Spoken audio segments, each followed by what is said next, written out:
नमस्कार साथियों, पुनः आपका मेरे YouTube चैनल एस्ट्रोचेला में स्वागत है।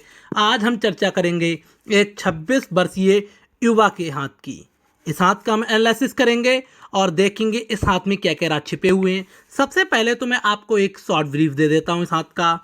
आपको इस हाथ पे एक ट्राइंगल दिखाई दे रहा होगा, इस तरीके से त्रिशूल दिखाई दे रहा होगा, माफ़ करना। कोई भी बहुत ही ज़्यादा आपको खराब रेखाएं नहीं दिखाई दे रही होंगी। जो भी राहु की रेखाएं होती, बहुत ही साफ सुथरा हाथ है, बहुत अच्छा। यहाँ पे उन्होंने एक स्टोन पहन रखा है और उसके हाथ में ये देखिए बहुत अच्छा सा मनी ट्रायंगल है। यहाँ पे हम इसकी चर्चा करेंगे और डिटेल में इसको जानेंगे। चलिए प्रारंभ करते हैं। सबसे पहले तो हाथ के विश्लेषण से पहले मैं उसके हाथ के क्या राज हैं उसकी बात करता हूँ रेखाओं से पहले। तो सबसे पहले देखिए, हाथ लगभग चौकोर है हमारा। चौकोर हाथ सीधे सीधे बताता है कि बिना हार्ड वर्क, केवल स्मार्ट वर्क से आप सक्सेस नहीं होंगे। चौकोर हाथ व्यापारिक दृष्टिकोण से बहुत उत्तम माना गया है, क्योंकि व्यापारी कोई भी हो उसको हार्ड वर्क करना ही पड़ता है। पहली चीज, बहुत अच्छी स्थिति है। हाथ का रंग देखिए, किसी ने कमल की पंखुड़ियाँ देखी हों या फिर कुछ गुलाब जो हमारे हल्के से पिंक कलर के होते हैं उनकी पंखुड़ियाँ देखी हों, उस हिसाब का हाथ है। बहुत सुंदर। हाथ में कोई भी फ्लो नहीं है, जिसको हम बोलते हैं फ्लोलेस। एकदम साफ सुंदर हाथ है। कोई भी आपको तिल नज़र नहीं आएगा, कोई धब्बा नज़र नहीं आएगा, कोई शैडो नज़र नहीं आएगी। जगह जगह बहुत शैडो हो जाती है, पैसी कुछ भी नज़र नहीं आएगा। कुछ लोग कहेंगे रेखाएं बहुत ये वाली पतली है, ये देखिए। हाँ, रेखा जरूर पतली है, लेकिन ये हम कैसे पता करते हैं कि रेखा पतली है कि रेखा चौड़ी है?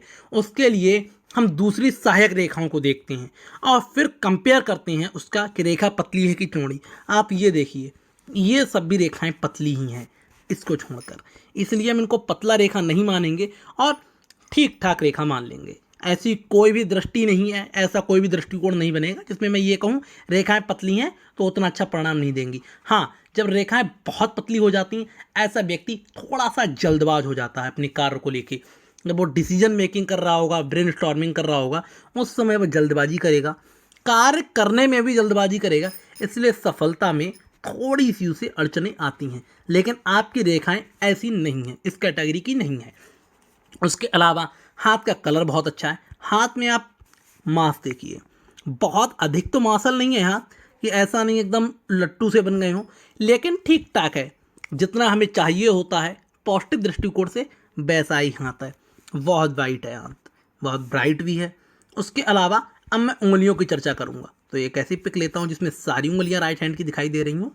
तो इस पे आ जाते हैं। ये देखिए, ये देखिए आप, ये स्टेज सन की जो उंगली है, हमारी सूर्य की उंगली है, बहुत ही लंबी है। जब इतनी लंबी हो जाती है, रिस्क टेकिंग एबिलिटीज़ बढ़ जाती हैं व्यक्ति की। रिस्क टेकिंग एबिलिटी जिसकी बढ़ जाती है, जीवन में वह रिस्क बहुत लेता है। कोई भी कार्य करता है और अगर उसको उसका 10% भी दिखता है सक्सेस हो जाएगा, तो वह 90% रिस्क ले लेगा। ऐसे में मैं बोलता हूँ, अपने से बड़े व्यक्ति, चाहे अपने पिताजी हो गए, माताजी हो गई, मित्र भी हो गया, अपने से बड़ा होना चाहिए उम्र में, उसकी सलाह आप मानेंगे और उसके अनुरूप अपनी जो आपने योजना बनाई है उसको चेक करेंगे कि सही है कि नहीं। ये क्योंकि जिसके रिस्क लेने की एबिलिटीज बढ़ जाएगी, उसको अपना कार्य हमेशा सही दिखाई देगा, वह कहेगा मैं सही कर रहा हूँ, उसमें कोई दो राय नहीं है। लेकिन अच्छी बात यह है, जो इनकी एनालिटिकल लाइन है, ये पूरी इतनी ज़्यादा स्पष्ट तो नहीं आई हैं, लेकिन आई हैं। हाँ, ये ऐसे व्यक्ति नहीं होंगे जो आंख मूंद के लॉटरी खेल लें, वह नहीं होंगे। ये रिस्क तो लेंगे, लेकिन जिसको हम बोलते हैं कैलकुलेटेड रिस्क, ये बे वाला रिस्क लेंगे। ऐसे व्यक्ति कई बार मैंने शेयर मार्केट में भी हाथ आजमाते हुए देखे हैं। और अगर मैं इनकी बात करूं, इन्होंने मुझसे प्रश्न नहीं पूछा है शेयर मार्केट के बारे में, अगर मैं इनकी बात करूं, अगर इन्हें शेयर मार्केट की नॉलेज है तो ये उसका रिस्क ले सकते हैं, मैं इनको अलाउड करूंगा। बहुत कम हाथों में मैं ये कहता हूं कि आप शेयर मार्केट करें या ना करें। मैं इनको क्यों कह रहा हूं, अब मैं उसके कारण दे देता हूं। सबसे पहले तो देखिए, राहु का क्षेत्र, राहु परेशानी नहीं कर रहा है तो धन लॉस नहीं होगा, जिसको हम बोलते हैं मनी लीकेज नहीं होगा। दूसरा, हल्की सी लाइन आ गई है एनालिटिक्स की, एनालिटिकल लाइन आ गई है। तीसरा, उंगली ठीक स्थिति में व्यापारिक। चौथा, रिस्क लेने की एबिलिटीज़ भी हैं। 4 पॉइंट्स मुझे मिल गए वो इनफ है किसी भी चीज़ बताने के लिए कि शेयर मार्केट कर सकते हैं। लेकिन बड़ा दाव आपको नहीं खेलना है। क्यों? मैं भी बता दे रहा हूँ। कोई भी कैश फ्लो की लाइन नहीं है। जब भी कैश फ्लो की लाइन नहीं होती है, ऐसे व्यक्ति को कैश में समस्याएं होती हैं। ये नहीं कह रहा हूँ कि मनी में समस्या होंगी, धन में समस्या होंगी ना, कैश में। कई बार आप देखेंगे आप कैश शॉर्ट हो जाएंगे, या हो सकता है ऑनलाइन ट्रांजैक्शन को आप ज़्यादा प्रेफर करते हो, कैश में कभी ना कभी आपको समस्याएं आएंगी, ये प्रॉब्लम होती है। अब मैं उंगलियों की चर्चा कर लेता हूँ। उंगलियां एकदम फ्लोलेस हैं, कोई भी ऐसी लकीरें ज़्यादा नहीं आई हैं। इस उंगली को छोड़ के यहाँ पे एक लकीर है, ये केवल जब भी ये लकीर आ जाती है तो जो हमारा गुरु से रिलेटेड अर्निंग करने का सिस्टम होता है, चाहे टीचिंग हो गया, चाहे बोल दिया आध्यात्मिक ज्ञान हो गया, उस तरीके से जो अर्निंग का पॉइंट होता है वो ख़त्म हो जाता है। ख़त्म का मतलब थोड़ा बहुत उसमें निगेटिव इफेक्ट आता है। उसके अलावा यहाँ पे सब पॉजिटिव लाइन्स हैं। तो जब भी यहाँ पे इस वाले पर्व में पॉजिटिव लाइन दिखाई देती हैं तो सांसारिक जो जीवन होता है वह काफ़ी अच्छा रहता है, उसमें कोई समस्या नहीं है। थंब को देखिए, थंब लगभग स्ट्रेट है इस फोटो में। दूसरा मेरे पास एक फ़ोटो और है, इसमें थंब ज़्यादा अच्छे से अपने आप को डिफाइन कर पा रहा है। ये देखिए, इसमें भी स्ट्रेट है। अगर थंब इस तरीके से किसी का जाए ऐसा, ये, तब समझ लीजिए वह अपना डिसीजन दूसरों के कहने पे भी बदल देगा। लेकिन किसी का थंब स्ट्रेट जाए, उसकी पर्सनालिटी बहुत स्ट्रांग है, वह अपने द्वारा लिए गए निर्णय को दूसरों के हिसाब से नहीं बदलेगा जब तक उसको खुद का मन ना करे। उसके अलावा यहाँ पे देखिए आप, बहुत ही सुंदर यब का चिन्ह है, ओल्ड एज मनी जिसको हम बोलते हैं। ऐसा व्यक्ति अपने जीवन के आखिरी पड़ाव वृद्धावस्था के लिए धन इकट्ठा करता है। इसको हम यह भी बोलते हैं कि आने वाली आगामी पीढ़ी के लिए धन इकट्ठा कर लिया है। ओल्ड एज में रहेगा तो व्यक्ति अपना आजकल धन अपने आने वाले होने वाली पीढ़ियों के लिए सेव कर ही लेता है। इस तरीके से अंगूठे का एक चीज़ मैं और बता दे रहा हूँ। अंगूठा इनका बोलता क्या है, लॉजिकल है कि ये बहुत ज़्यादा बिल पावर वाले हैं। ये देखिए, अपने आप खुद बताइए आपका कौन सा हिस्सा बड़ा है। मैं नंबरिंग कर दे रहा हूँ, लोग जो देख रहे हैं कमेंट सेक्शन में भी बताएंगे इनका कौन सा हिस्सा बड़ा था, 1 और 2। नंबर 1 वाला पार्ट बड़ा है तो कमेंट में लिखेंगे पार्ट 1, नहीं तो पार्ट 2। मेरे हिसाब से पार्ट 2 बड़ा है, ये देख लीजिए। जब भी पार्ट 2 बड़ा होता है, ये होता है हमारा लॉजिकल पार्ट, पार्ट 2 लॉजिक। ऊपर वाला होता है बिल। इनका जो सोचने समझने की, लॉजिक बनाने की क्षमता होगी वो बहुत मजबूत होगी, ये ब्रेन के साथ बहुत स्ट्रांग होगी। लेकिन अगर इनसे कोई कहेगा उसको एग्जीक्यूट करना है और उसके लिए लॉजिक बनाना है, तब ये लॉजिक को चुनेंगे। ऐसा नहीं है एग्जीक्यूशन कर नहीं सकते हैं, एग्जीक्यूशन भी कर सकते हैं, सन की लाइन बहुत अच्छी है, लेकिन प्रेफरेंस हमेशा ये लॉजिक को देंगे, ये बात है। लेकिन जिसका स्क्वायरस हाथ होता है वो एग्जीक्यूशन भी कर सकता है, नो डाउट, लेकिन प्रेफरेंस लॉजिक को देंगे। उसके बाद उंगलियों में कोई परेशानी नहीं है। अब मैं आ जाता हूँ इनके पर्वतों पर। सबसे पहले आप इनका देखेंगे बृहस्पति का पर्वत, गुरु का पर्वत। यहाँ पे लाइन फेड है, लेकिन मैं बता दे रहा हूँ, ये देखिए, ये देखिए, ये देखिए, एम्बिशंस की लाइन है, जीवन में बहुत कुछ अचीव करना चाहते हैं। और ये देखिए, ये देखिए, ट्रायंगल बनना है। आप ध्यान से देखेंगे तो दिखाई देगा। दूसरी पिक्स आपको दिखा देता हूँ अगर परेशानी हो रही हो तो। ये देखिए, एक ट्रायंगल बनना है, ये देखिए। जब भी ऐसा ट्रायंगल बनता है, आदमी लर्निंग करना चाहता है, हमेशा कुछ ना कुछ नया सीखता रहना चाहता है, उस तरीके को गुण आता है। यहाँ से एक रेखा है, दूसरों का जल्दी अहत नहीं चाहेंगे, और समाज के लिए या फ्रेंड सर्कल में खर्च भी इनका होता रहेगा, वो यहाँ से भी दिखाई दे रहा है। ये देखिए, गैप आ गया है। जब भी किसी व्यक्ति के हाथ में गैप हो, इसमें आपको नहीं दिखाई दे रहा होगा, मैं दिखाता हूँ। जब भी किसी का ऐसा गैप हो, ये देखिए, वह व्यक्ति का खर्चा जरूर चलता रहेगा, हाथ से खर्च होता रहेगा। ऐसा नहीं कि अनावश्यक खर्च होगा, मित्रों में खर्च हो सकता है, थोड़ा सा अपने ऊपर खर्च हो सकता है, कोई ऐसी चीज़ ले ली जिसकी आवश्यकता नहीं थी। इस तरीके से खर्च चलते रहते हैं। किसी के यहाँ पे बी का निशान आए, ऐसा नीचे बंद हो जाए, ऊपर खुला हो, इनोवेटिव होता है पर्सन। उंगलियां इस तरीके से क्लॉक हुई, मनी ओरिएंटेड हैं, ये भी बात जाहिर होती है। बहुत अच्छा यहाँ पे ट्रायंगल का निशान है, तो इस तरीके से हमेशा लाइफ लॉन्ग लर्निंग वाले व्यक्ति हैं, जीवन से कुछ ना कुछ सीखना चाहते हैं।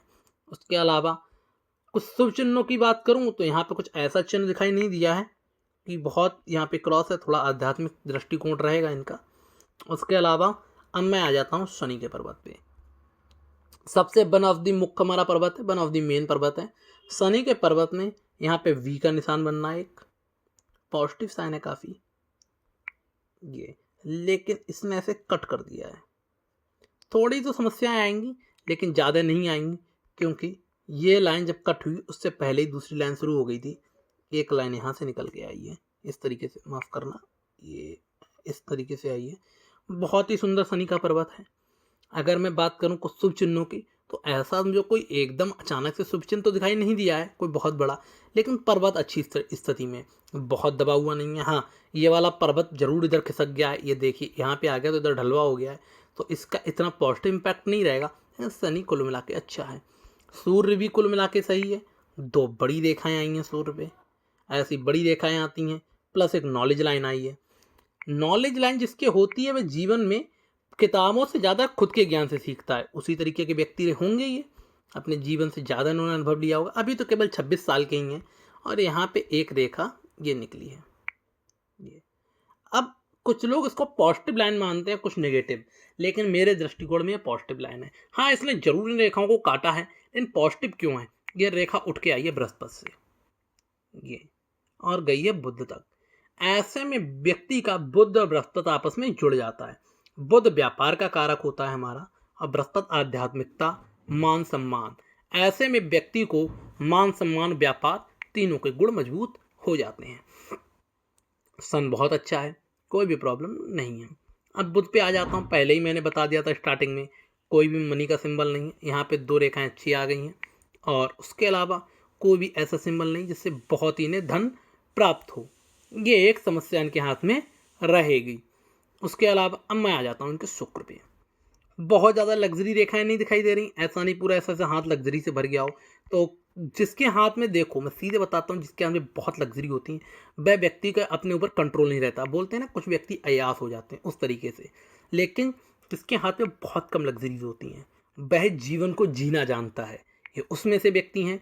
बहुत कम संसाधनों में भी बहुत अच्छे से जीवन जिएंगे, अति संसाधन हो जाएंगे तब भी जीवन का आनंद लेंगे, ये उस टाइप के व्यक्ति होंगे।